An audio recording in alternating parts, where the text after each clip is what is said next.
The Gong Show won't be seen tonight, so we can bring you a very special episode of The Gen X Files.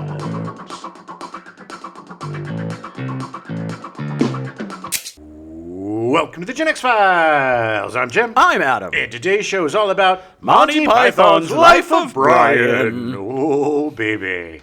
What if Jesus had a neighbor? Yeah. Jesus had a rival. Yeah, well, not by his choice. This movie is so great. This, to me, is their most cerebral movie. Because it's like the least shtick. Yeah, you know, it is the polar opposite of Holy Grail. And even Meaning of Life, because Meaning of Life has a lot. No, Meaning of Life is even more sticky. Well, it's more of a sketch. It's literally sketches. Yeah. Random sketches, loosely put together by the life of Meaning of Life. Like an episode of their show. Yeah. Sure, but this one, very little animation by our buddy Terry Gilliam. One very weird scene. Well, they had to put. They had to. I know. They didn't. They painted themselves into a corner, and it somehow fits. And it works. It totally works. I mean, it's not. This movie isn't like a straight biblical epic. Well, of course not. It still has lunacy to it. Right. But out of all of their work, it seems the most straightforward, the most plot. Driven, the most. They have a lot to say about religion. And I get it. Yeah. Oh yeah. You know, man, I can't imagine growing up in like an English parochial school. Church of England. Yeah. A lot of repression. Yeah. Especially those Catholic schools, baby. Oh yeah. You know, back in the day. Oh my God. Even in my day. Oh no, mine too. Too. I was severely mentally abused by a nun and physically beaten by a priest. So.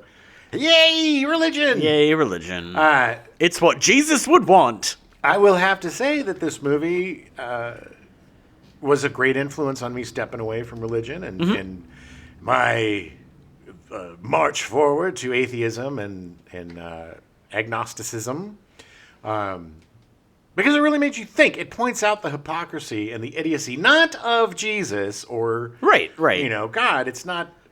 They're not. Yeah, they're not mocking God. They're mocking the Jesus. followers. Yeah, the people that blindly follow this. The scene where Brian gets his followers, becomes the Messiah, is so ridiculous but so spot on. Yeah. Wait, what do you mean? It's just literally because he didn't finish his thought. Yeah. What are you saying? And then you're obviously mysterious, and I need to know what you're saying.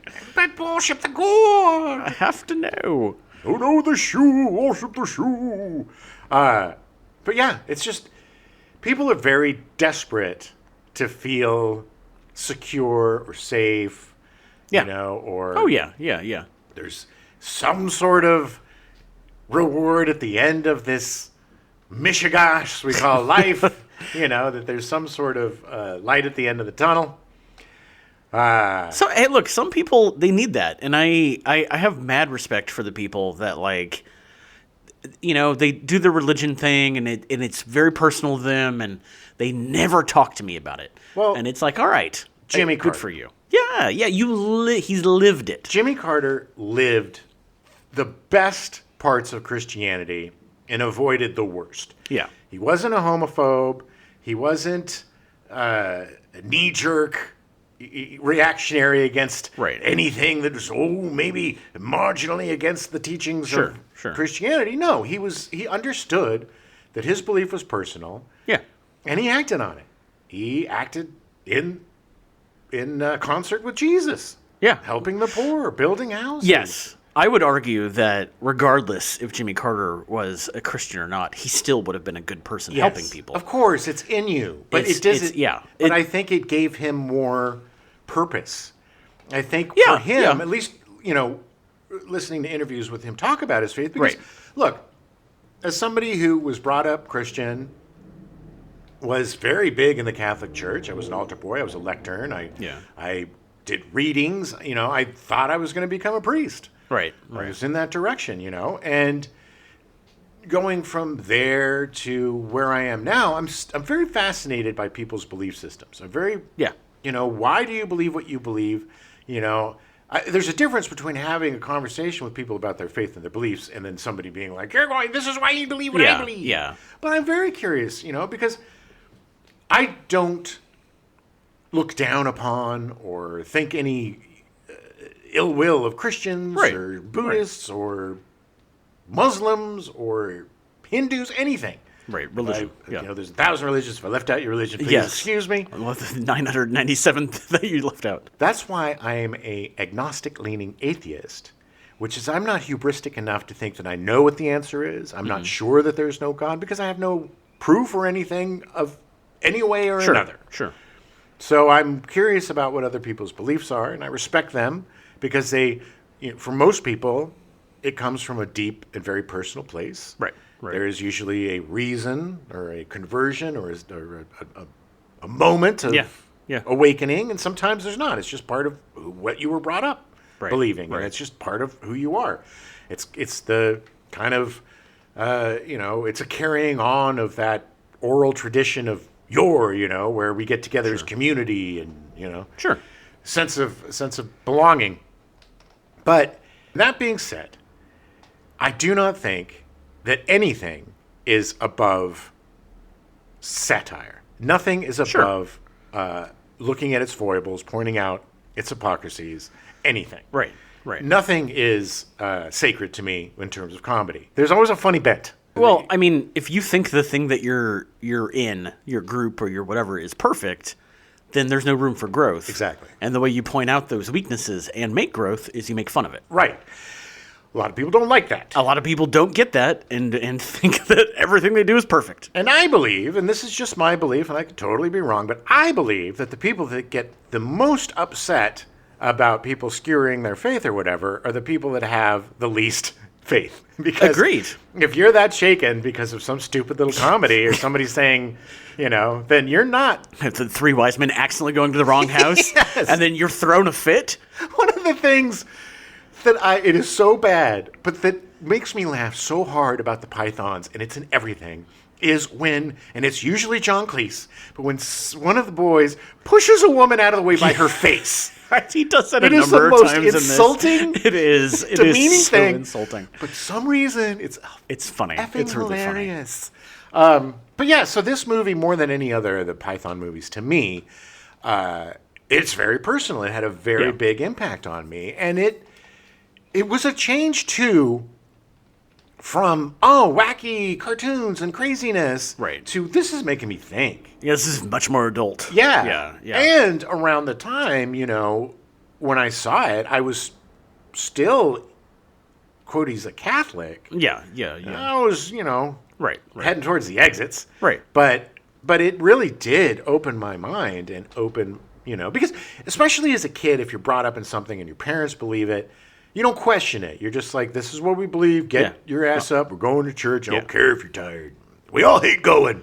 Right. So, it was very... I wonder if, like me, this film had that effect on a lot of people. Made them question their belief system and move on. And now for something completely different. Yeah, I was... I mean, personally, I didn't... I mean, I was questioning, as soon as my mom put me in Catholic school, I was questioning all of it. Sure. Because I was just like, the whole concept of hell just blew my mind. Yeah. Like, you have this God that loves you, but you do one thing wrong, goodbye, spend eternity. Like, it didn't make any sense to me. Hey, well, he's a stickler. I remember it's like in third grade, I remember thinking that and being like, I can't talk to the teacher about that because they're just going to yell at me. Yeah. Which, I mean, and again, Catholic school didn't last long for me because my parents kind of sensed that and allowed me to have intellectual pursuits otherwise. Well, good, yeah. I went to, I've told the story before, I went to a Lutheran school for a few years. And Mr. Bell was our catechism teacher or Bible teacher or whatever. And I would get kicked out of the class every single day. Oh, yeah. Because I would argue the differences between the Lutheran and Catholic faiths, I'd be about transubstantiation, and they don't believe in that. Transmogrification, they don't believe in that. So Lutherans don't believe in that. No. Lutherans are pretty pasty. Pretty You know, it's Catholic like Christianity light. light. Yeah. Yeah. It's like right above, Presbyterian or Unitarian. We just need you to show up. Just show up. Yeah. We're like, just we're pretty. You don't have to believe in anything, do anything. Just get your ass in the seat. Just get there, throw a couple bucks in the plate. Eventually, it'll permeate through. Honestly, I think for me, it was more about my love of debate and arguing rather than an actual belief. Just to be a pain in the ass. Sure. I love being a pain in the ass. And, I know. And that was. I never went away. But for my entire life, religion, belief systems fascinates me because so many of them are so very similar, very close. Oh, yeah. The Torah is basically the Old Testament. Yeah. And then the Christianity, they tacked on the New Testament, and then the Muslims tacked on the Quran. And then it all starts from the beginning, and they all believe up until a point, And then you got the Church of Jesus Christ of Latter-day Saints in book number baby. 4. Yeah, well, that's like, you got to look into a hat with some plates, and... Oh, baby. No. It's like, it's so convoluted that it's like, who could make this up? I think that's what they believe. It's like, who would make this up? It's too crazy. Charlatans. Oh, my goodness. But yeah, so, and for the time, people weren't really skewering religion back then. I mean, they were starting it was an institution. Like, you couldn't. And every time you did, because I know Mad Magazine did it a lot. Oh, yeah. And every time you did, there was hell to pay. And even, look, man, I have 2 films short films that my partner and I made that were banned in Italy and admonished by the Pope. Nice. The Pope denounced me. Not the the last dead Pope, but the Pope. The previous dead Pope? I think we killed him. I think we killed the Pope. 3 dead popes ago? 2 or 3 popes ago? I don't know. But, so we'll see what the next Pope does. But, so even now, there's still... heresy being spoken about and, people freaking out because they're always going to freak out. But if you're that insecure about your belief system, you better check yourself because who cares what people are saying about what you believe if you truly believe it? Most of the pythons, from what my research has shown, is that they all kind of fall into that same, agnostic, atheistic, bent. Yeah. John Cleese, when he got married the first time, specifically went through and removed all references to God and then forgot about one and then became apoplectic during his ceremony because he forgot about it, was so mad. It was really funny. But all of them are all kind of I think they kind of fall in between that and kind of where I'm at, where I don't really ever think about religion. Yeah. I'm really more kind of apathetic to it. Sure. So it's it doesn't have any meaning to me. Yeah. I think you should do good things. I think you should do good things regardless if you believe in religion or not. The golden rule is great. Look, there's a lot of really positive aspects of religion. Sure, of course. But there's a lot of negative aspects too. Yeah. And the tribalism is pretty negative. And the fact that there's been, just about every war. Yeah. Every war is either fought for religion or a woman. So, I mean, that's technically Holy Grail, was them being told to go find this thing. Kill everybody in your path and find this thing that's important to me. To God. Yeah, me.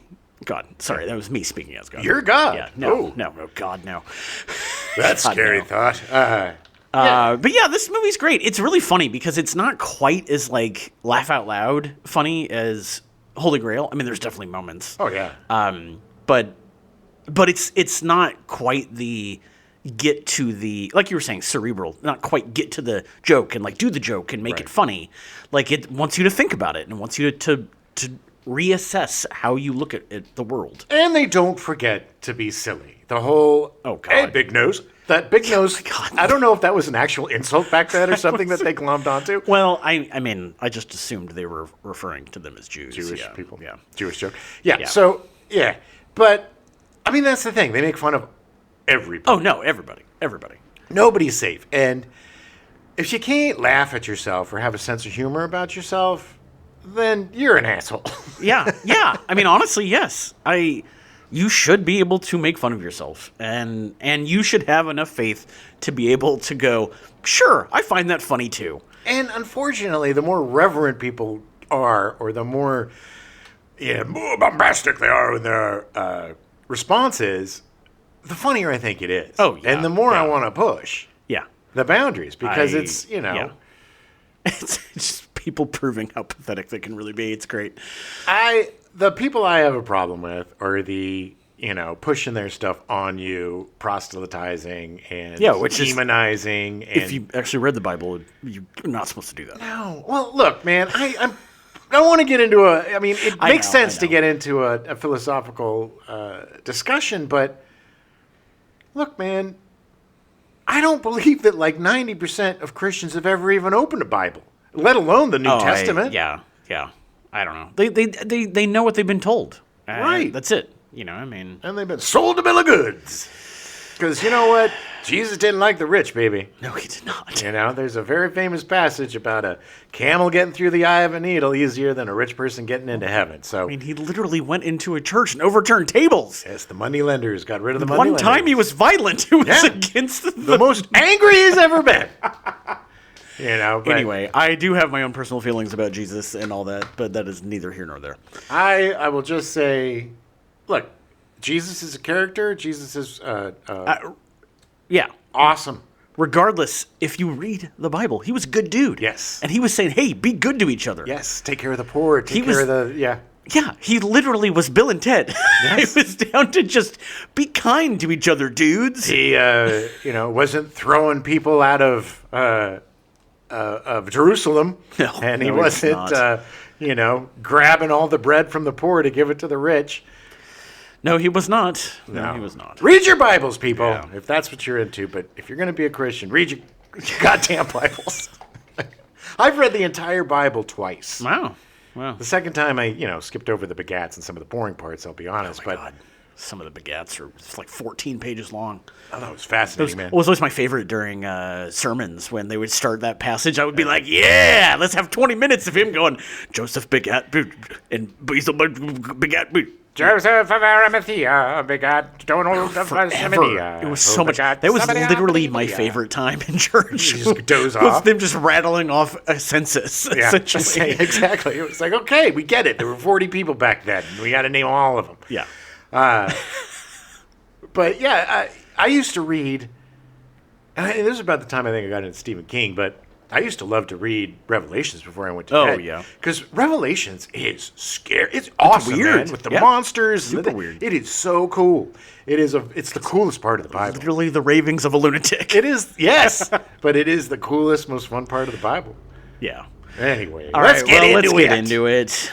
Take yourself back to 1979. Yeah. August 10th, Michael Jackson releases his breakthrough album, Off the Wall. It sells 7 million copies in the United States alone, making it a 7-time platinum album.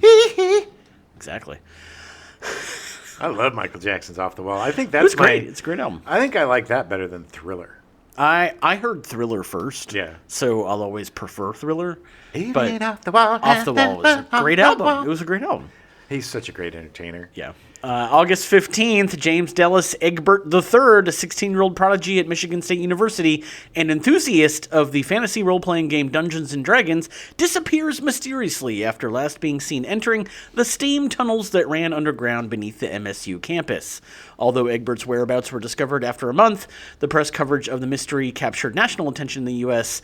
and would later be the basis for a book, The Dungeon Master. Which I believe was made into a movie, a TV movie with Tom Hanks. Yes, which also all feeds into the Satanic Panic. Oh my God! Not Yeah. just that, but it was like the if you can find this Tom Hanks movie, it is awful, but you should watch it.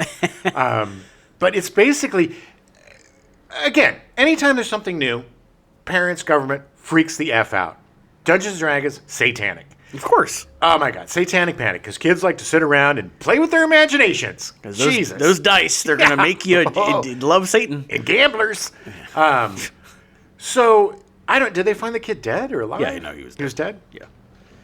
And again, there was no proof that this had anything to do with Dungeons and Dragons. No, he had some mental issues. Yeah. And he disappeared. And he essentially went down and allowed himself to perish. Yeah. Like, he just starved to death and dehydrated. He was didn't believe that he was going down to a dungeon to fight a dragon. No, he had issues. Yes. He had But severe mental issues. this was used over course, and over again of course. as fodder for the anti-Dungeons and Dragons people. Yeah. And it was the Satanic Panic, baby.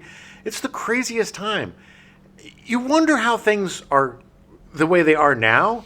Go back and revisit the satanic panic of the 70s and 80s. And it's just mass hysteria, man. It's just, there's times in this country or the world where people just believe idiocy because they just jump on the bandwagon. Yeah. It's nuts. I mean, It's true. It's true. ugh. Yeah. It is satanic, though. It is. Well, yeah. I mean, Dungeons and Dragons, it's made me a Satanist. Oh, yeah. Oh, yeah. Me too. Definitely. Yeah. I mean, look, you and I, they won't let us sell us any more puppies. Let's just leave it at that. There's a reason I don't stay around the cat. I'm just saying.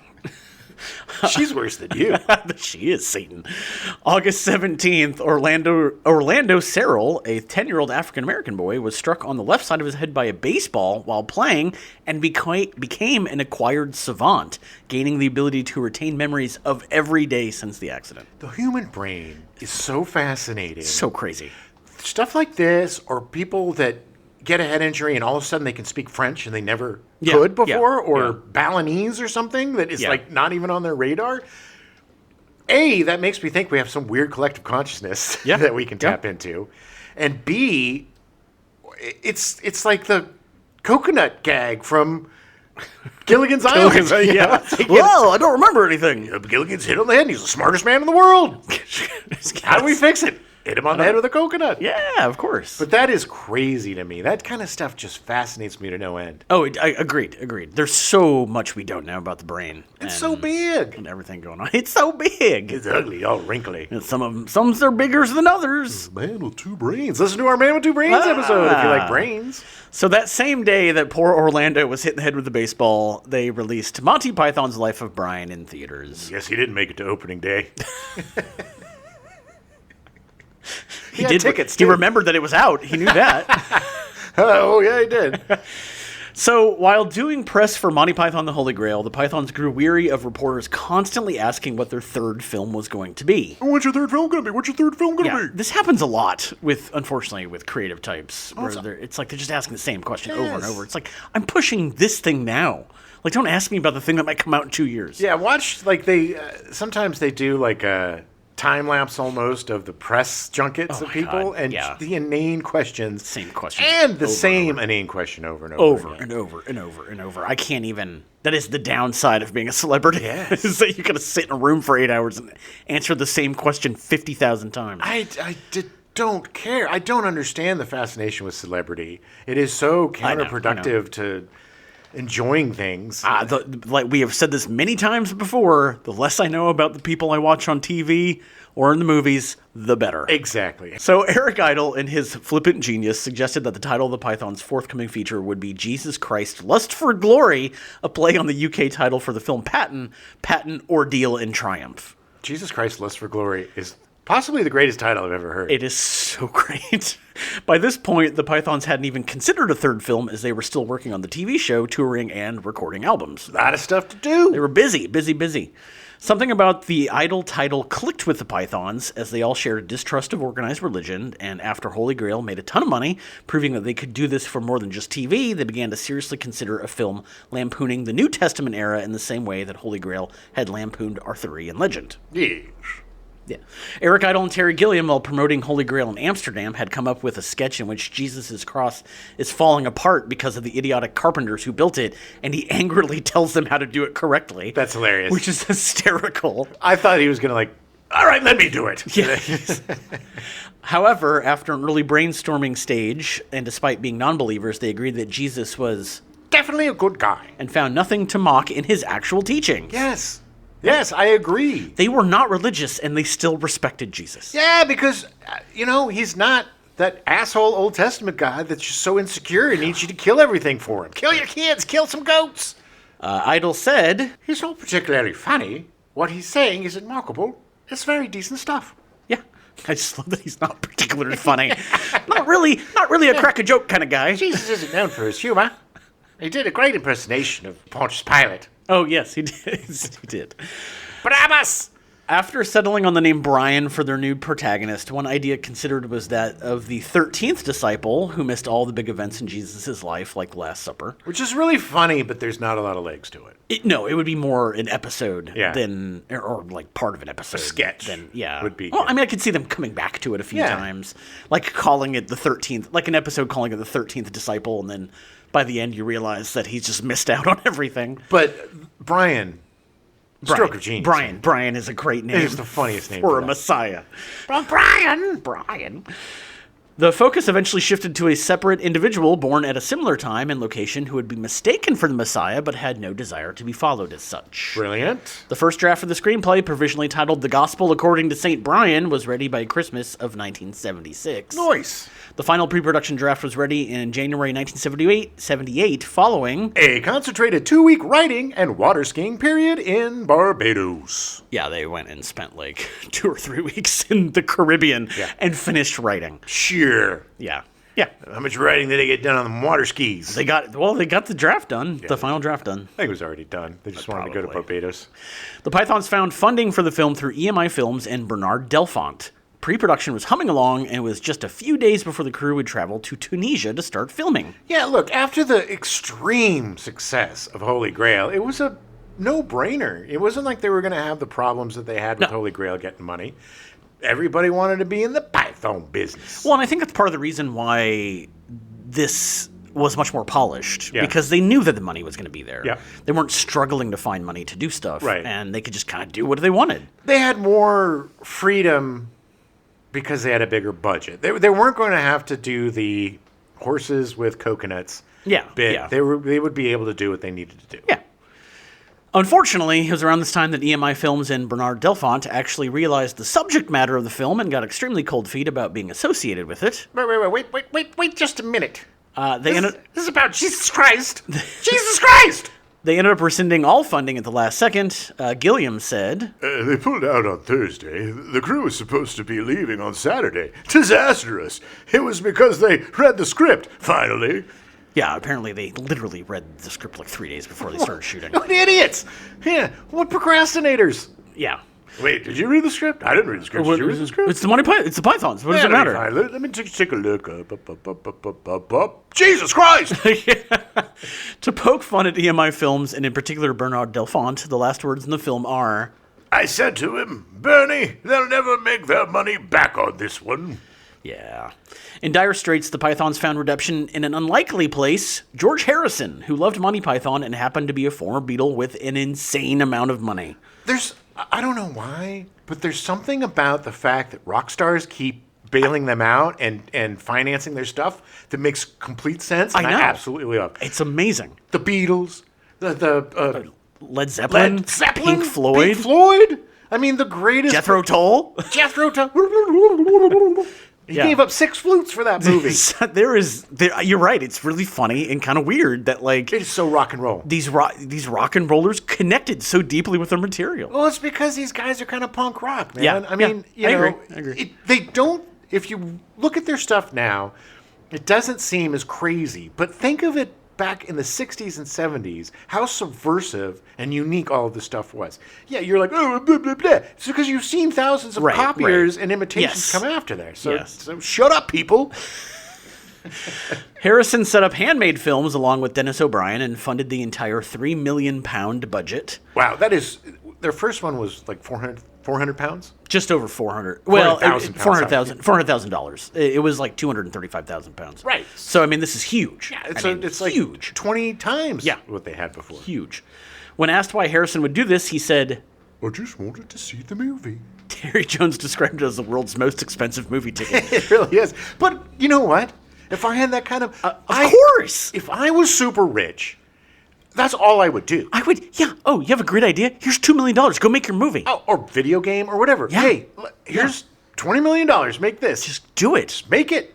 It better be good. Yeah. I just want to see. But I love the fact that George Harrison read the script Yep. and had the exact opposite reaction that EMI Films did. Yes. Where he was like, not only do I want to see this, I'm going to pay for it personally. Well, the Beatles had their own conversion. You saw their trip through religion, Oh, yeah. through the 60s and 70s. And yeah, I mean... And especially George Harrison. Like, he was way more religious quote unquote religious Right. than any of the Pythons. Well, wasn't he into transcendental meditation? for Yeah, his but entire life? he was open to everything. Like he would really, I want to say that he would be considered like a Unitarian. Like he believed that everyone could believe what they wanted, and that was all for the good. He believed in love Yeah. and positivity. Yeah. And, whatever that means. And God was in nature and God was in It was the kindness that yes. people showed others. Yeah.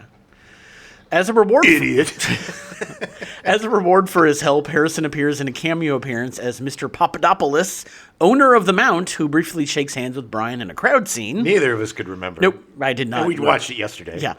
His one word of dialogue, a cheery but out of place scouse, Hello.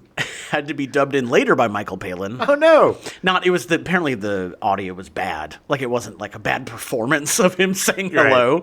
So they just had to. Yeah, sorry. Your performance was horrible. They didn't want to cut him out. Stick to music. Yeah. It's like, you should sing, not talk. Don't quit your day job. Handmaid would go on to fund a slew of other movies, including The Long Good Friday in 1980, Time Bandits in 81, A Private Function in 84, Mona Lisa in 86, With Nail and I in 87, and Lock, Stock, and Two Smoking Barrels in 98. Not a bad bunch. I chose all the good movies out of the list that they made. They definitely made some others that were not well, good. sure. Every But company that does. happens. But they're Yeah. taking risks. Yes, I mean, every all one of these are huge risks. None of them are mainstream movies. With Nail and I is like the favorite movie of every weirdo I've ever known. It's such a weird movie. It is. A weird It's movie. I haven't great. seen it in a long time. It's a great movie. Yeah, I haven't seen it in a long time. Isn't that Richard Grant? Yes, and the other guy. Forget it. But yeah, it's great. It's a great movie. I haven't seen it in a long time, but it's a great movie. It's definitely one of those I saw in college and was like, oh, I get why everybody talks about this. We'll cover it. We'll do a Handmade month or something. And, Yeah. And we'll cover some of these movies.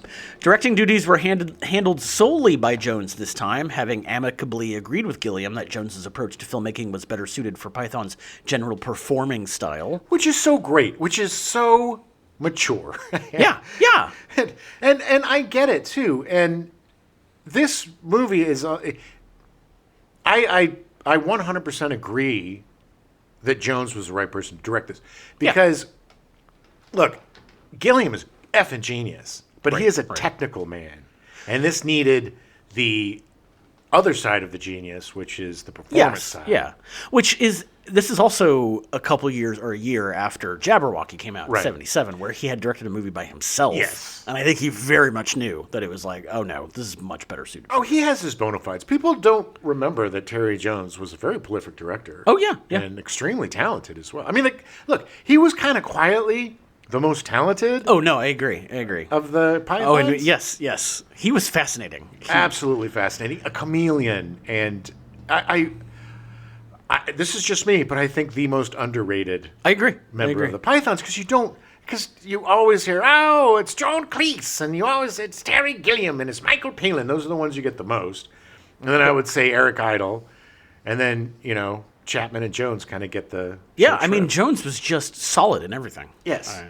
So Holy Grail's production had often been stilted by the two directors' differences behind the camera, although Gilliam again contributed 2 animated sequences, one being the opening credits, and took charge of set design, which we will get back to later after we talk about the cast. All right. So Terry Jones was born in Wales in 1942. Ooh. His father was serving with the Royal Air Force in Scotland, and a week after he was born, his father was transferred to India. It's such an English phrase, by the way. It's true. Yes, he worked for the Continental Trading Company, and... Yeah. Jones didn't meet his dad until the war was over, and he was 4 years old. Hello, Dad. That's so crazy to me. Nice to meet you. He said, I'd only ever been kissed by the smooth lips of a lady up until that point, so his bristly mustache was quite disturbing. so his first memory of his dad is his bristly mustache. Well, sure, you're It's a funny. 4-year-old. It's funny. Jones studied English at Oxford, that's straight into history, as he put it. While at Oxford, he would meet Michael Palin, while both were members of the Oxford Review. Nice. Palin, a year ahead of Jones, said of Jones, Well, the first thing that struck me was what a nice bloke he was. He had no airs and graces. We had a similar idea of what humor could do and where it should go, mainly because we both liked characters. We both appreciated that comedy was just jokes. yeah.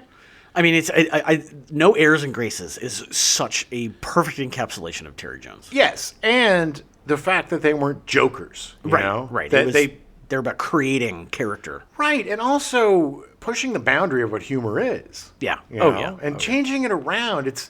That was what was always exciting about doing sketch or improv, is trying to find a way to do it in a that stands out or is somehow different than what other people do. Oh, yeah, yeah. Sometimes it works, sometimes it doesn't, but it's always a noble effort. Most of the time it doesn't. True. but when it does, man. Oh, man. Yeah, exactly. Yeah, it's awesome. Jones would write and perform on Do Not Adjust Your Set from 1967 to 1969 with Palin and Idol from Monty Python. Ooh, Jones was a true Renaissance man, writing, directing, and performing for 50 years. nice. He would continue to write and direct films after he took the helm for Life of Brian and The Meaning of Life in 1983. He wrote a draft of Labyrinth, but almost all of his work was rewritten despite him getting full credit for the screenplay on the film. That was probably, bona fides, because they figured if Terry Jones was the writer, they'd probably get People would go, I want to go see. I would. You know? I did. I had no idea. That he, by his own admission, was like, literally nothing I wrote's in this movie. A lot of what's going on in the script was a revelation to me. I didn't know a lot of this stuff. So He would direct Personal Services in 1987, a comedy about a suburban housewife opening a brothel. Ooh. Life of Brian, The Meaning of Life, and Personal Services were all banned from screening in Ireland. We don't like it. Apparently the Irish are just prudes. We're Catholic. We don't approve of those type of things. Jones would write and direct Eric the Viking in 1989, based off his own children's novel, released in 1983. Did not know he wrote children's novels. Yes, he wrote a lot of them, actually. Terry Jones would star along with John Cleese and Tim Robbins. 1996 saw the release of Mr. Toad's Wild Ride, written and directed by Jones and starring himself, Eric Idle, Michael Palin, Steve Coogan, John Cleese, and Stephen Fry. Sort of remember this, but I really want to see it now. I do want to see it again. It was based on the 1908 novel The Wind in the Willows, which I think Mr. Toad's Wild Ride was the American title, and I think it was released everywhere else as The Wind in the Willows. Right. But I don't know if they thought that Americans didn't know what that was. I always thought Mr. Toad's Wild Ride was a ride in Disney. It is. Okay, well, that's why they called it that. both. All right. 2015 would see the release of two films he wrote and directed. Absolutely Anything, a sci-fi comedy starring Simon Pegg and Kate Beckinsale. Sort of remember that. Dude, no idea. I do not. Never, ever have I paired Simon Pegg and Kate Beckinsale together. I have to find it. He also did Boom Bust Boom, a documentary about mankind's history of speculative bubbles. That sounds interesting. Documentary. He was all about his documentaries. Except for his own work, Jones didn't do a lot of acting for other people. Notable exceptions include Jabberwocky in 1977, directed by Terry Gilliam. Could force you to watch that. I know. It's going to face your fears. I guess Palin's in it too. I mean, like, I'm curious. It'll be good for you. Yeah. He was also in L.A. Story in 1991, voicing Sarah's mother, although Jones was uncredited. Yes, he did this for the mother, his mother voice. It's so funny because I distinctly remember that voice in the movie and not connecting it with Terry Jones in the ratbag mother character that he played in all the sketches. So distinct. I know. I've never had a revelation like that where I was like, holy shit. Come on, Adam. He also voiced Obelix in the English dub of Asterix and Obelix Take on Caesar in 1999. Voice. Jones- Those characters are so popular around the world. It's not here. It's so crazy how insanely popular they are everywhere but America. Right. It just blows my mind. Yeah. Jones did a number of documentary series as well, pulling on his love of history. He did a show called The Crusades in 1995 where he presented. He did Ancient Inventions in 1988, also presenting. Terry Jones' Medieval Lives in 2004, writing and presenting. Terry Jones' Barbarians in 2006, writing and presenting. Terry Jones' Great Map Mystery in 2008. And in Charlie Chaplin's Footsteps with Terry Jones in 2015, presenting the series. Interesting. Jones also wrote 4 fiction novels, including Douglas Adams' Starship Titanic, a novel in 1997, a novel based on the computer game of the same name by Douglas Adams. Yeah, Adams had all these great text games. Yeah, he was friends. You listened to our first Monty Python episode, and Douglas Adams was friends with the Pythons. Monty Python and the Flying Circus. Yes. He wrote 19 children's books from 1981 to 2011. Those are easy to write, though. Next.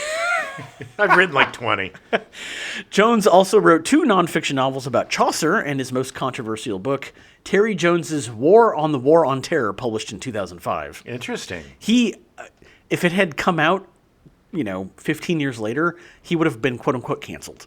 Oh, like really? People were so mad about, because he was like, you're literally essentially declaring war on a noun. Like, it doesn't make any sense. Yeah, it's stupid. Like, the concept of it is dumb. Well, the whole not to get into that, but Yeah. every part of that was dumb because we didn't go after the actual No, I know. people that did it. But he was one of the few or the first that really was like, come on. Like, this is just essentially a cash grab. This is a way for them to make more war machines and steal more money from the people. Well, it was all about getting the oil, but they effed up. He also had an interest in real ale and was a member of the campaign for real ale. Real ale, if you don't know, is brewed from traditional ingredients matured by secondary fermentation in the container from which it is dispensed and served without the use of extraneous carbon dioxide. Is it flat? No, it ferments and creates bubbles on its own. Okay.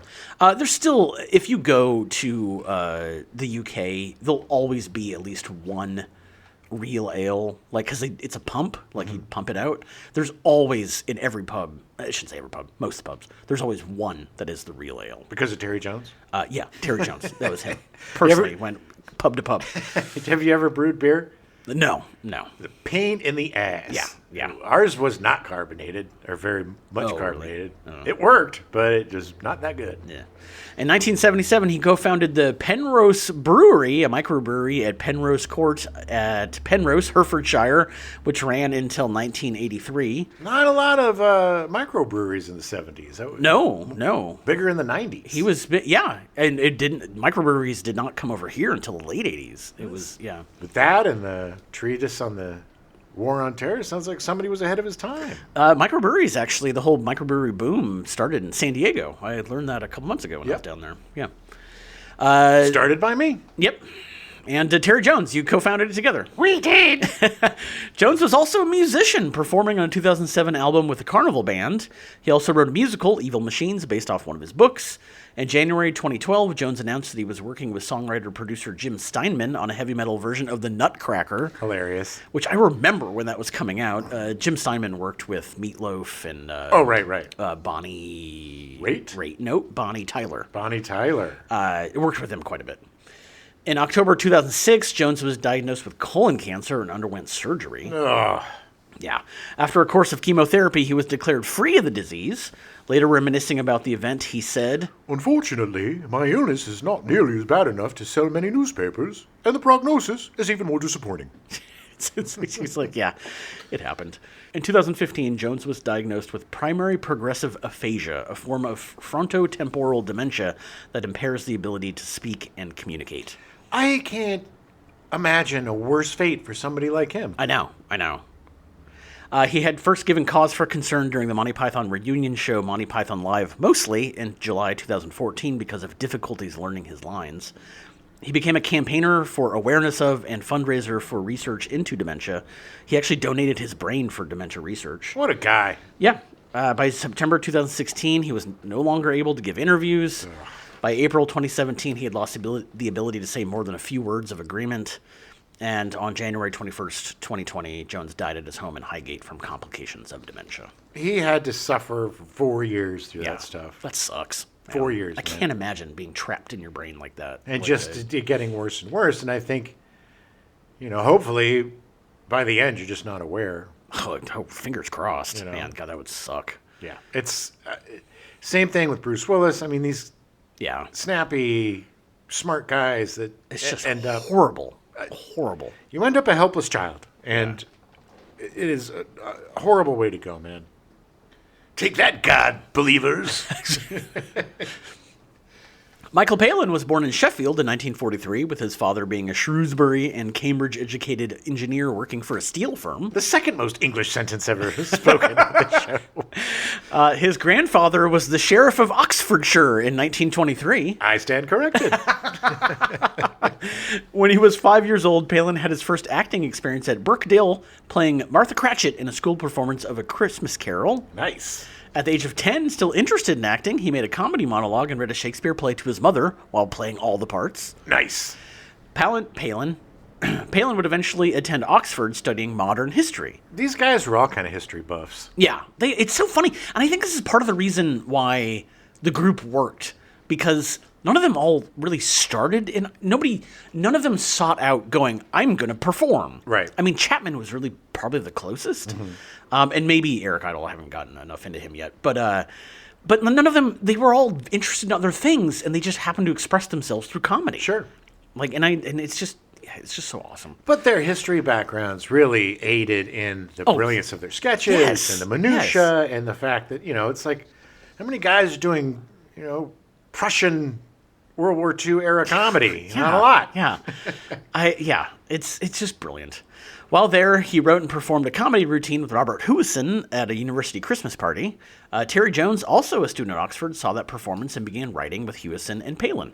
Nice. That year, Palin joined the Brightside and Carbrook Cooperative Society Players and first gained fame when he won an acting award at a co-op drama festival. Okay. He also performed and wrote at the Oxford Review called The Et Ceteras with Jones. Nice. I like the et ceteras. After finishing university in 1965, Palin became a presenter on a comedy pop show called Now. Now! Exclamation point! That's what I call music. Yeah. I love presenter. I'm a presenter. Yeah, it's such a Britishism. A presenter just makes me think of somebody exposing their genitals. At the same time, Palin was contacted by Jones, who had left university a year earlier, to help with writing a theatrical documentary about sex through the ages. Hilarious.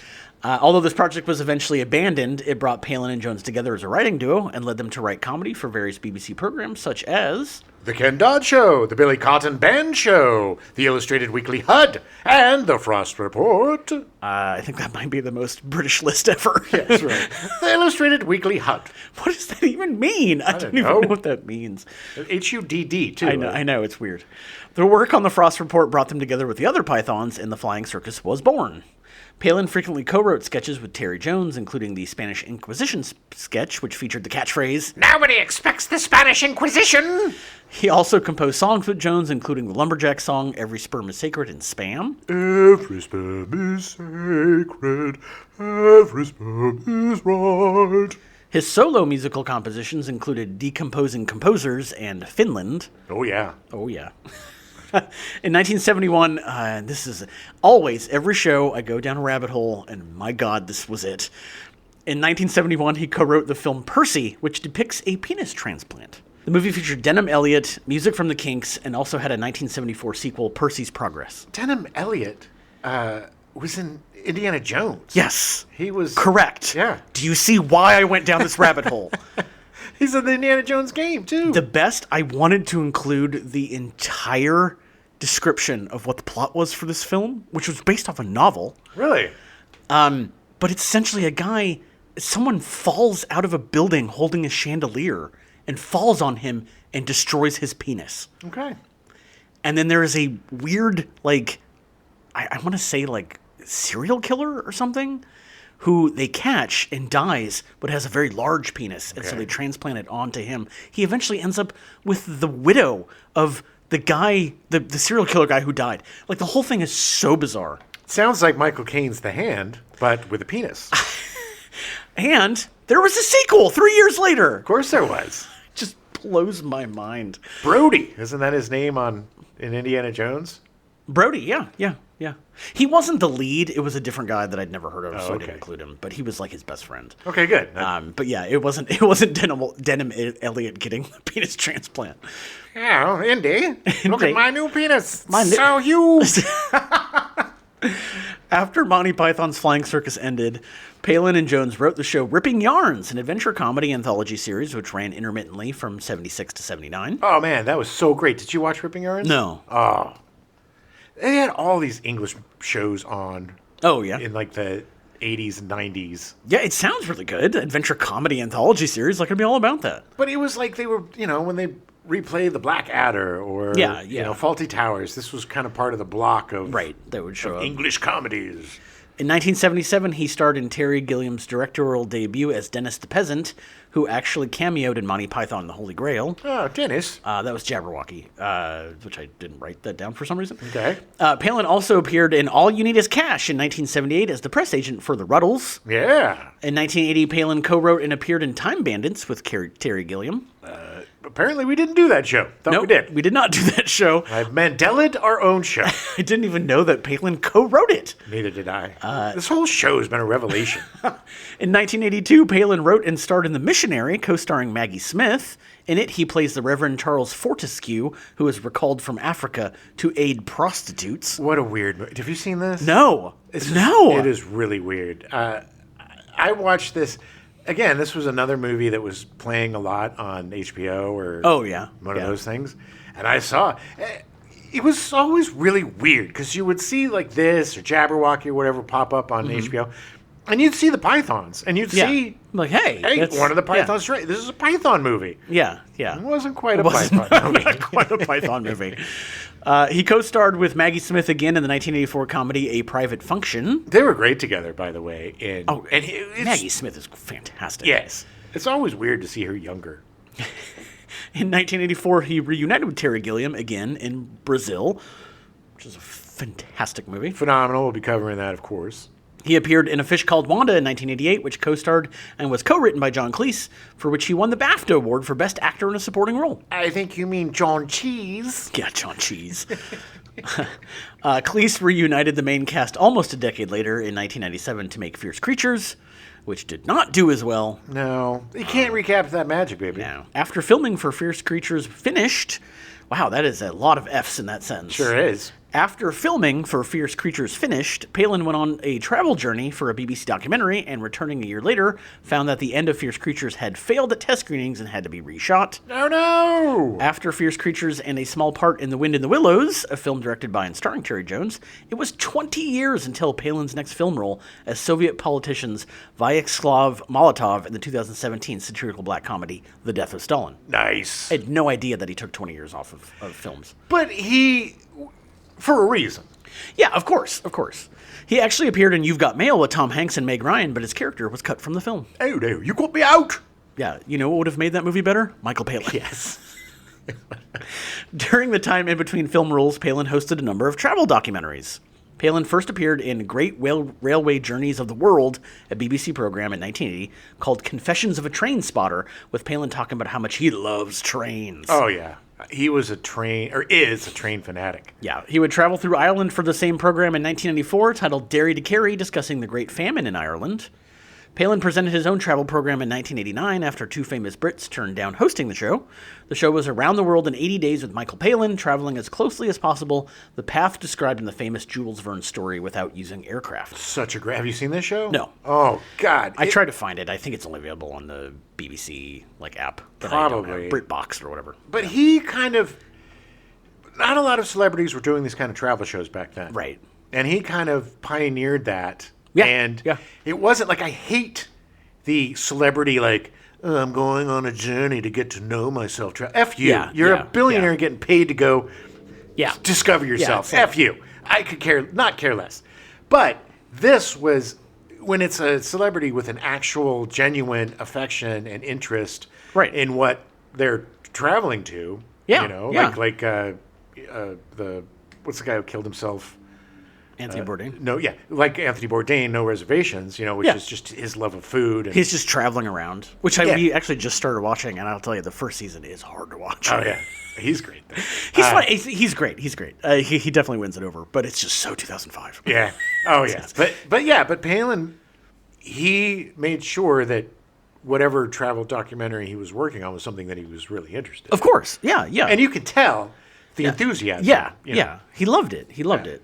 And it's great because very similar to like the Ewan McGregor. He did 3 shows where him and his buddy would just be on bikes, like they did like London around the world, you know, and then they would do I think they did from the tip of Africa up to Norway or whatever, and then they did the same thing in North America and South America. Yeah. Like it was a great show because there was a purpose behind it. Yeah, it's not just. It's not just like, I'm traveling and look at this great place that you'll never be able to afford. When I woke up this morning and saw the sun shining through the Machu Picchu, I realized that my destiny was not just being a wonderful, amazing film actor. Yeah. It was also being an ambassador of love for the world. F you! I don't care. Yeah. Send somebody who's broke. Yeah. Send somebody who could really benefit from something like that rather than a pampered little There is a great documentary, a guy who's a travel writer. He's a big dude. Like, he's a big guy. Probably he's like 400 pounds, big guy. Okay. But he goes and does all this stuff just to prove the fact that big guys can do this. I love it. And it's a phenomenal show. Yeah. Yeah, anyway. Good It was a for big guys. Long speed bump. Probably going to cut it all out. Yeah, I know. His subsequent shows include Pole to Pole with Michael Palin in 1992, traveling from the North Pole to the South Pole, following as closely as possible the 30-degree line of longitude over as much land as possible. Be very careful if you Google pole to pole. Yeah, don't. Make sure safe search is on. Yeah, exactly. He was also in Full Circle with Michael Palin in 1997, in which he circumnavigated the lands around the Pacific Ocean anti-clockwise, or counterclockwise, as people in America say. Okay. A journey of almost 50,000 miles. He was in Michael Palin's Hemingway Adventure in 1999, retracing the footsteps of Ernest Hemingway through the United States, Europe, Africa, and the Caribbean. Oh, yeah. That sounds awesome. Sahara with Michael Palin in 2002, Himalaya with Michael Palin in 2004, Michael Palin's New Europe in 2007, Brazil with Michael Palin in 2012, Michael Palin in North Korea in 2018. Good Lord. He was one of the very first journalists, quote-unquote journalists, Yeah. to go to North Korea. Michael Palin into Iraq in 2022, Michael Palin in Nigeria in 2024, and just recently, Michael Palin in Venezuela in 2025. Nice. He's like 83, and he's still doing these travel shows. Well, that's why he didn't do movies, because I he know. was He was found busy. a new thing. Yeah. This was his calling. He loved to travel. He loved to go and share this with people, and he was the perfect ambassador. Oh, yeah. He was such a nice guy. Because he's not only hilarious, but again, yeah, he's extremely... He's so intelligent. Yes, he was smart. He was very conscious of the customs, and he wasn't boorish. He was a great ambassador. Yeah. He was. You could tell that he just loved discovering and learning about these places he was going. Well, and it's very iffy going into North Korea or Iraq. Yeah. You know, Oh, yeah. or even Yeah. Venezuela. Yeah. You're not gonna, you don't want to be sending Guy Fieri there. After each trip, Palin released a book giving deeper insights into his travels. Brilliant. Palin's travel programs are responsible for a phenomenon called the Palin effect, referring to areas of the world that he has visited suddenly becoming popular tourist attractions. For example, the significant increase in the number of tourists interested in Peru after Palin visited Machu Picchu. Sure. That would be great. I would love to have a collection of all of these documentary shows and the books. Oh, yeah. In recent years, Palin has written and presented occasional documentary programs about artists who interest him. Okay. He has covered Anne Redpath, the Scottish colorists, a group of Impressionist painters, Henry Matisse, Wilhelm Hammerschwar, and Andrew Wyeth. All great. All great artists. Henri Matisse. Or Henry, yeah. In November 2008, Palin presented a First World War documentary about Armistice Day, November 11th, 1918, when thousands of soldiers lost their lives in battle after the war had officially ended. It's tragic, man. Yeah. In 1966, Palin married Helen Gibbons, whom he first met in 1959 on holiday in Southwold in Suffolk. Helen Gibbons. Another very long British sentence. Their marriage lasted for 57 years until Helen's death from kidney failure on May 2nd, 2023. I heard he poisoned her. He's just sick of her. Wow. He was done. He was like, I can't do it. After 57 years. You drove me crazy. It's the way she ate a banana. It was just, he couldn't do it anymore. They had 3 children, Thomas, William, and Rachel. William's baby photo was featured in Monty Python and the Holy Grail as Sir not appearing in this film. Which I thought was not because it was Photoshop back then, but they actually put the little baby in the armor. Yeah. And took his photo. Hilarious. Yeah. What a great, I would love to have that picture. That kid is so lucky. It's like, look, there's a picture of when you appeared in the Holy Grail. Thomas appeared in Life of Brian in the scene with Mr. Papadopoulos, played by George Harrison. I just want to say real quickly that Mike Palin's kid has a better film career as a baby than I ever had. That's true. That's true. Palin is currently filming The Magic Faraway Tree with a release date yet to be announced. All right. Yeah, so he's still around. 83 years old. He's still kicking it and still working hard. Still hilarious. I've seen interviews with him, and all of these guys are sharp as tacks. You know? Oh, yeah. The 3 that are left. The most recent. 4 that are left. The 4 that are left. I always forget You about just Terry killed one Gilliam. of them. You just killed one of them. Oh God. Which one? Ooh, which one would I pick to die? No, Ooh. no, none, 0. So other cast members in Life of Brian, Sue Jones-Davies was cast as Judith Iscariot. Jones-Davies appeared in the original production of Jesus Christ Superstar. She later got into politics, holding office in Wales for a few years. She seems like the kind of person who get into politics. She's very serious. Just love that she was in politics and they just had a full frontal nudity shot of her in this movie. The greatest part of that scene is Terry Jones' reaction as the mother. Like he's looking down, up and down, up and down, up and down. What are you doing? She is now 76, and still, I think she's still kind of involved in politics. Terrence Baylor was Mr. Gregory. Baylor was a Kiwi who would also appear in Time Bandits and Brazil. Oh yeah. More recently, he played the Bloody Baron, a ghost at Hogwarts in the first Harry Potter movie, alongside John Cleese as Nearly Headless Nick. Nice. He also appeared with Eric Idle in All You Need Is Cash, featuring the Ruddles. He sadly passed away on August 2nd, 2016, at the age of 86. Oh. John Young was cast as Matthias. Young appeared in Monty Python and the Holy Grail as the historian and the I'm not dead yet man. I'm feeling better. I think I'll be able to take a walk. Oh, shut up. You'll be dead in a minute. Oh, my ears are bad, my toes are brown, I can't walk. Oh, what do you want from me? That was his character in Life of Brian. My eyes are... That whole scene where they just kept coming back in. It was so great. 50 guards going. That was the absurd part. So absurd. Oh, wait, there's a place we forgot to check. Yes, and then the fact that they all like hid by putting blankets over or stuffing their face like an ostrich. Like you could still see their legs. Never saw Didn't them. matter. Roman army, a bunch of dummies. Romans were idiots. Spike Milligan appears as a prophet. He was very important to the Pythons, ignored by his acolytes because they were chasing after Brian. Yes. They have a really great shot of him where they hold on him because they respected the shit out of him. Yeah. Did some good shtick. He did. By coincidence, Milligan was visiting his old World War II battlefields in Tunisia where the film was being made. So weird. Random. The Pythons were alerted to this, and he was included in the scene being filmed that morning. Unfortunately, he left in the afternoon before he could be included in any of the close-up or publicity shots of the film. They let Mulligan go. So it must have been why they just held on him for so long. He's gone. He just left. He took all the food. The film was shot in Tunisia, reusing sets from Jesus of Nazareth from Franco Zeffirelli, which came out in 1977. Oh, yeah, man. Oh, yeah. Franco Zeffirelli. He knew how to make them picks. Didn't he did. also do Romeo and Juliet? He did Romeo and Juliet with Olivia... Hussey. Hussey, thank you. Olivia Hussey. Hussey. Hey, they sued him. They did. And they won. Yeah, well, as where they should, because they were She was underage too young kids. to be showing her boobs. Both of them were too young. Yeah. Yeah. Oh, yeah, I guess he was too. I always keep thinking that he was a few years older. No, they were But no, both they like were 15 both, or like- 16. Ugh. Franco, what are you doing, man? Well, yeah, I like the boobs, eh? I like the boobs, I like them young, huh? I asked and she said yes, so we got okay. What do you got, huh? Why you being so uptight, huh? I'm gonna make a movie about a Jesus, okay? Just calm it down, okay? Many locals were employed as extras on Life of Brian. Director Jones noted, They're all very knowing because they'd all worked for Franco Zeffirelli on Jesus of Nazareth. So I had these elderly Tunisians telling me, well, Mr. Zeffirelli wouldn't have done it like that, you know.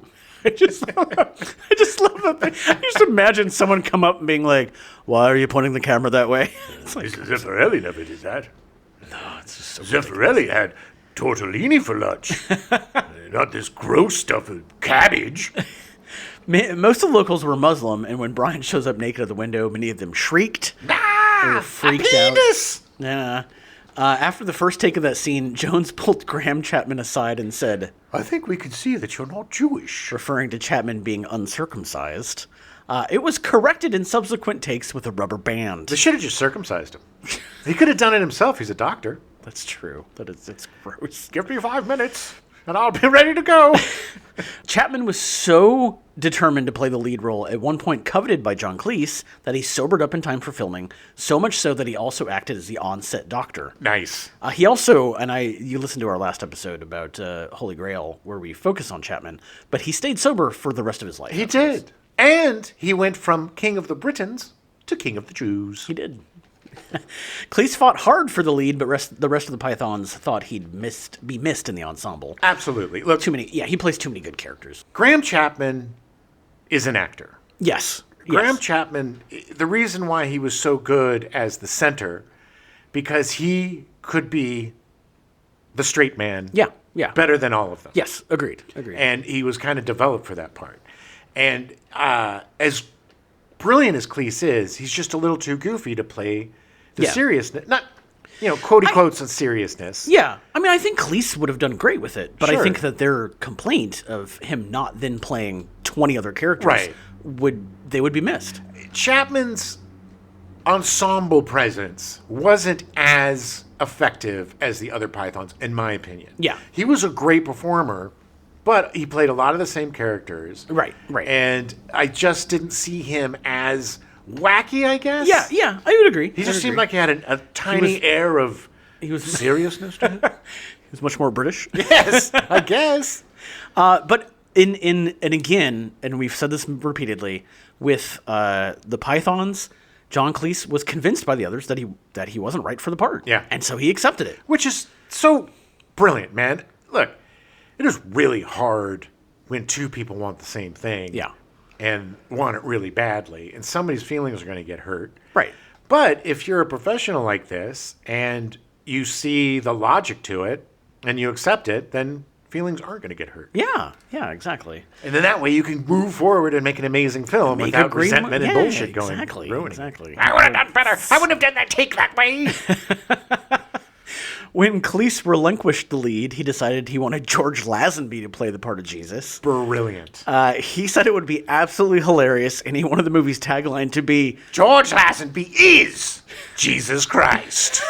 I want to see that so bad. And they actually contacted Lazenby's agent to try to get him on the movie, but they found out that he was overseas working on another movie project. Strange. Yeah. He was a James Bond. For one movie. One of the best James Bonds, too. If you've remember he correctly. should have done more, but didn't he get screwed over by his agents or something? He screwed himself yeah, over. Or he screwed himself He over. wanted more money. More money, yeah. I didn't know if that was him or his agents did that. I don't know. We'll find out when we do our James Bond month. 40 years of James Bond movies. James Bond. James Bond. James Bond. Hi, my name's James Bond. James Bond. How y'all doing? I'm James Bond. James Bond. James Bond. Y'all like a squirrel? Do you want? what if James Bond was born in the South? Huh? James Bond. James. I can't spell. James Bond. It's like James Gumb. I was just thinking that. Gross. So the Six Pythons played 40 different characters. Good Lord. So many. Despite Jones taking over directing duties, Gilliam was still a bit of a curmudgeon behind the scenes, complaining that Jones didn't show off his elaborate set designs. He had so many complaints. He was like, he set up because there's at one point where they're in a Jewish temple, and like they essentially just kind of throw the Roman artifacts in, and it was to show the fact that the Romans kind of took over. Yeah. And he was so mad at Terry Jones for not featuring that set more. And he was just like, all right, man. Calm down, buddy. It's not about your set design. Exactly. Ooh. Terry Gilliam seems like he can be a little precious sometimes. You think? And I get it on your own movie, Terry. Yeah. But just it's back. like, You're just come doing on. sets, buddy. There's a reason they always made him look like the ugly people in the movies. Fake him. He's just like, what's the grossest characters? We have 8 of the grossest characters, all going to you, Gilliam.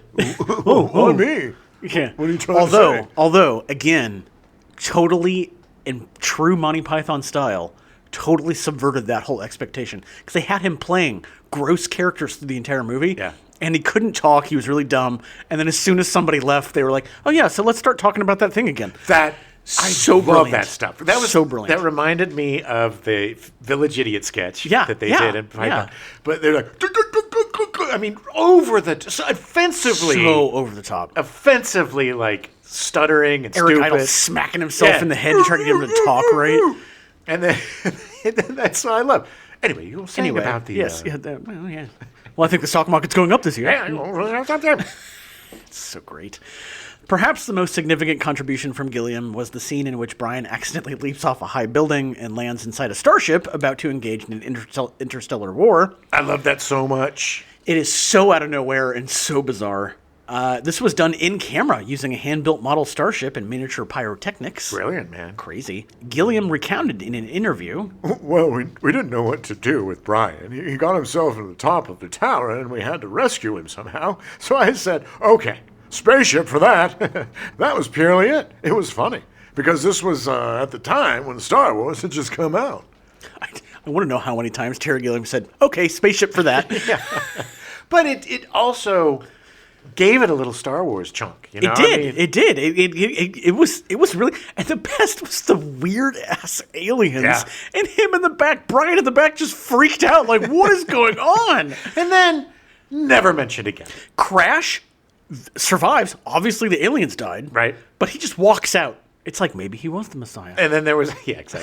And then there was that one guard just watching the whole thing unfold so nonchalantly, could not care less. What was the line? Something about I don't remember now. He had some line. Yeah. Well, that was weird. Yeah. Something. Well, that something, happened. Yeah. For the biggest dickest scene, they used extras for blocking and then switched them out with new extras that didn't know what the scene was about, telling them not to react to anything that Palin says. I also love that the only other part that Graham Chapman played was Biggest Dickus. Yeah. So I just, when you watch that scene, just know that all of their reactions are genuine. Like, they were told not to laugh, but they could not help it. When I was 12 and that scene came on, I pissed my pants. It was Laughing so hard. funny. Me and Laser Tag Larry. It's the look on Michael Palin's face Yes. when he knows he's going to break them. My friend, Biggest Dickus. And his wife. And his wife. It was an inappropriate fanny or something. I don't remember. It was- Buttocks. It was something buttocks. Buttocks. Incontinental buttocks or something like that.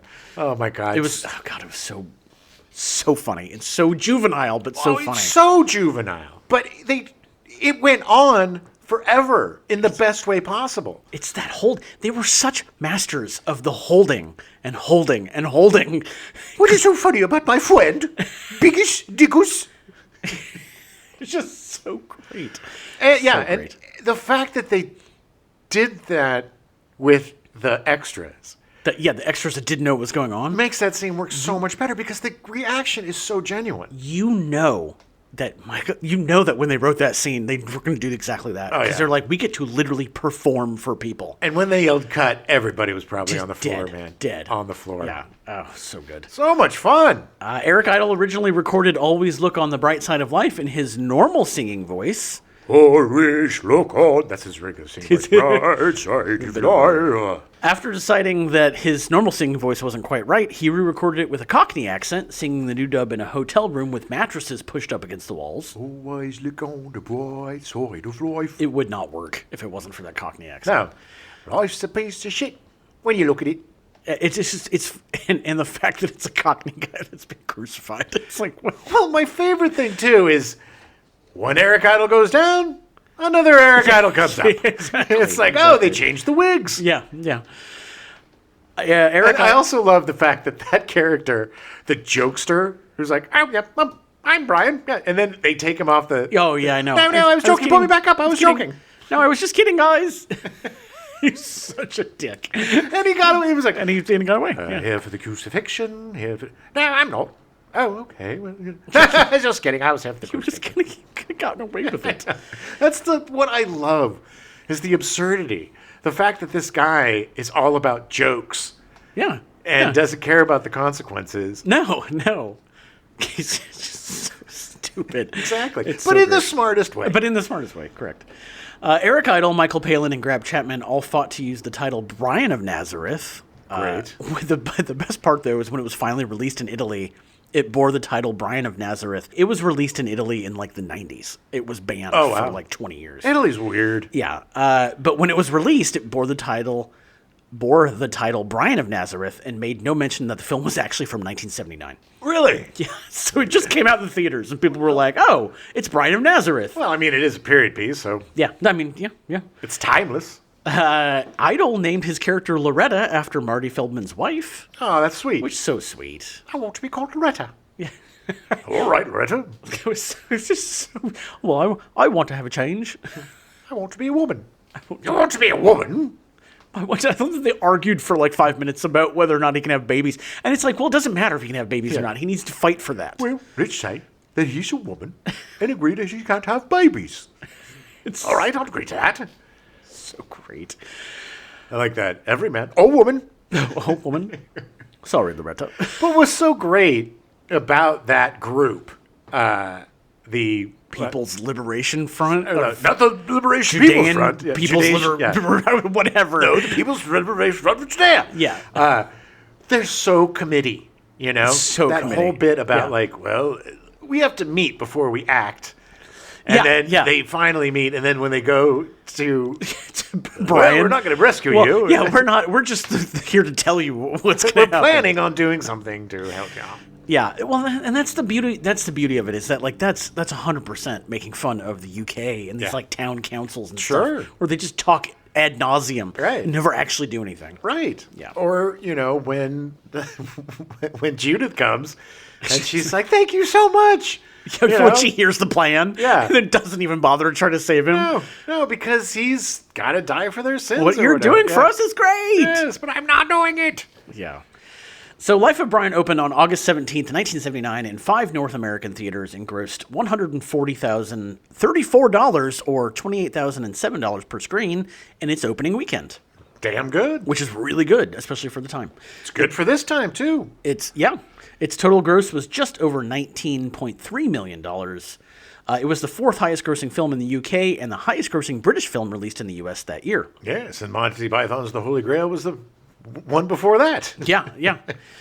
Reviews from critics were mostly positive on the film's release. Movie historian Leonard Maltin reported that This film will probably offend every creed and denomination equally, but it shouldn't. The funniest, most sustained feature from Britain's Bad Boys.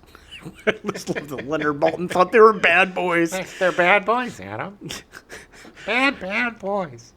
Roger Ebert gave the film 3 stars out of 4, writing, What's endearing about the Pythons is their good cheer, their irreverence, their willingness to allow comic situations to develop through a gradual accumulation of small insanities. yeah. Great. Gene Siskel of the Chicago Tribune gave the film 3.5 stars, calling it A gentle but very funny parody of the life of Jesus as well as of biblical movies. but he gave it 3.5 stars. So I Hey, mean, look, like I said, as much as I tease them, I watched them religiously as a oh, child. I know. And, we've discussed our theories of Siskel and Ebert before. We believe that Ebert was a true lover of cinema. Yeah. Realized how difficult it was for his failed screenplay attempt at Beyond the Valley of the Dolls. And that Gene Siskel was just a grumpy old grump who he never did was. anything and wished that he was bitter because he never had a film career. Right. Yeah. In my opinion. Always thought that he could do better than whatever he was watching. Yeah, he's very smug. Yeah, he's smug. Very Very smug. I don't like smugness. Smugness is bad. No. I'm looking at you, Bill Maher. You're looking at me. What are you talking Looking about? at you, Adam. You smug son of a bitch. Apologies to your mother.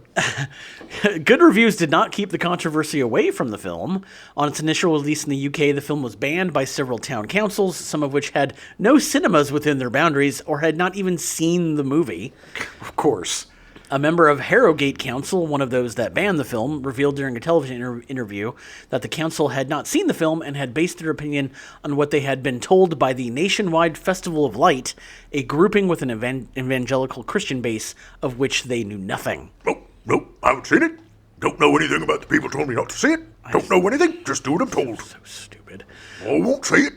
Unless they tell me to see it, then I'll see it. Various Christian groups pamphleteered and picketed locations where the local cinema was screening the film, a campaign that was felt to have boosted publicity for the movie. Of course. That's another example of any publicity is good publicity.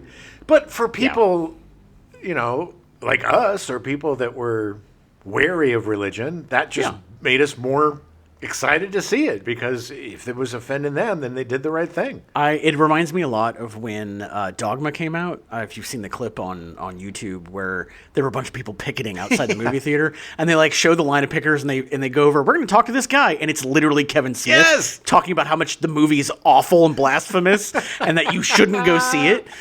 I love him sometimes. It was so great. In New York, screenings were picketed by both rabbis and nuns. Okay. Michael Palin cheerfully described them as Nuns with banners.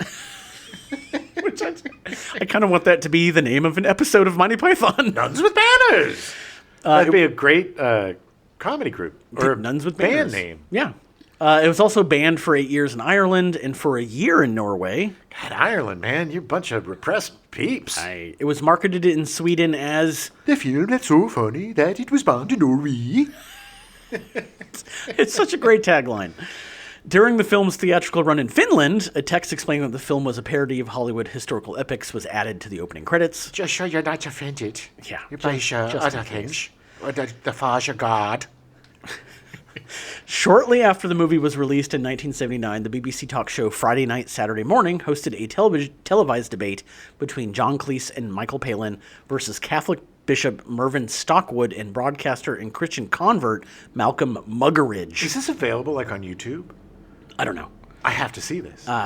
It's funny because there's actually, we'll talk about it a little bit. The latter two men had agreed to view this movie earlier that day and discuss it with the Pythons. Well, at least they decided to see it. I mean, They wanted to watch it.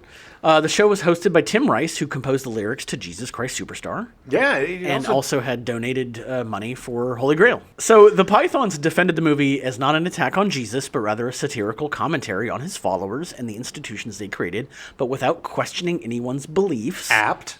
Which is what they intended. Yes, and which is very clear in the film. Stockwood and Muggeridge, meanwhile, derided it as A little squalid number, 10th-rate buffoonery, and unworthy of an educated man. in one tense exchange between Muggeridge and Cleese, the former affirmed his position that Christianity had done the best for the world, and Cleese responded, You mean like the Spanish Inquisition? Stockwood dismissed Cleese and Palin with, You get your 30 pieces of silver. which drew an audible gasp from the audience. Which is, it's like, hello. Essentially, they were saying, Calling us F Judas. you. Yeah, you betrayed Jesus. So ridiculous. Well, that's the thing. Again, if you're that panty bunched because of something, Yeah. then you got some issues in your own beliefs. In 2013, Cleese and Palin watched the debate again, after which Cleese remarked that they had not only won, but added that he Was astonished first of all at how stupid the two members of the church were, and how boring the debate became. it's really funny because there is a guy that is actually doing, he's either doing a movie or a stage play based around this exchange. Nice. That I think is coming out sometime in 2025. Okay. Yeah. Very cool. But I'm pretty sure that you can probably find this on YouTube or something somewhere. yeah, I'm curious. I'm very curious. It might have actually, I have to look at the extras too, because it's possible they could have pulled it onto one of the mini releases of Life of Brian over the years. Let me just also point out that Stockwood and Muggeridge is like two of the most English names.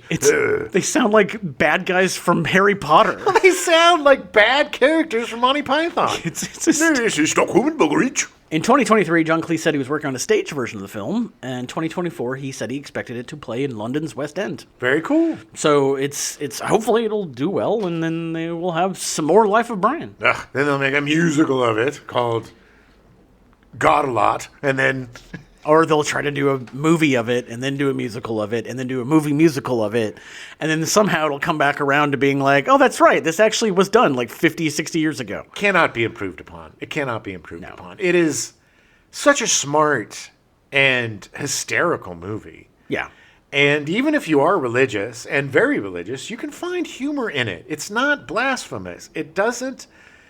There's one shot at Jesus, and it's pretty like, stock Jesus. Yeah, not, he's preaching. I mean, he's just. It's not like he has saying be nice to each other. not like he has an arrow through his head or holding a rubber No. chicken or anything.